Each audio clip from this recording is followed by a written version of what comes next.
কাঁচা কত করে কয়? 900 900। ও শুকনা কত করে করতেছে? শুকনা 1120 30 1120 30। দাম কত করে বলতেছে? 900 900। আলহামদুলিল্লাহ, ঘুম থেকে উঠে দোকানের সামনে গিয়ে দেখি যে দুইজন কৃষক এবং একজন ব্যবসায়ী ভুট্টা ক্রয় বিক্রয়ে আলোচনা করতেছে।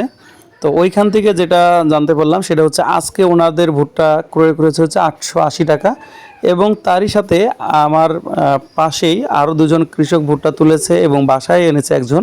তাদের কাছে সরাসরি জানতে গেলাম যে আসলে ভুট্টার বাজার কত করে। ওনারা বলতেছে একজন 900 আর একজন 900 সর্বোচ্চ আর কি বলেছে এইটা কাঁচা ভুট্টা। আরও একজন, যদিও এটা ভিডিও হয়নি, এটা পারাচরে গিয়েছিলাম, ওনারও ভুট্টা নাকি 900 করে বলেছে। সব মিলে আজকে আমাদের অঞ্চলে কাঁচার ভুট্টা হচ্ছে 900 টাকা এবং শুকনা ভুট্টা হচ্ছে 14%, যেটা ওইটা হচ্ছে 1120 থেকে 1130 টাকা। তারপরও আমরা বিকেলের মধ্যে আরও অনেক আপডেট জানতে পারবো। এখন যেহেতু সকাল, কারণ হচ্ছে গতকাল বা তার আগের দিন আমি কিন্তু আপডেট দিয়েছিলাম অনেক কম, কিন্তু আজকে মনে হচ্ছে একটু ভুট্টার বাজারটা বেশি, তাই আপডেট দিয়ে রাখলাম। আপনার এলাকায় আজকে ভুট্টার বাজার কত? অবশ্যই কমেন্ট করবেন। ধন্যবাদ সবাইকে। আসসালামু আলাইকুম।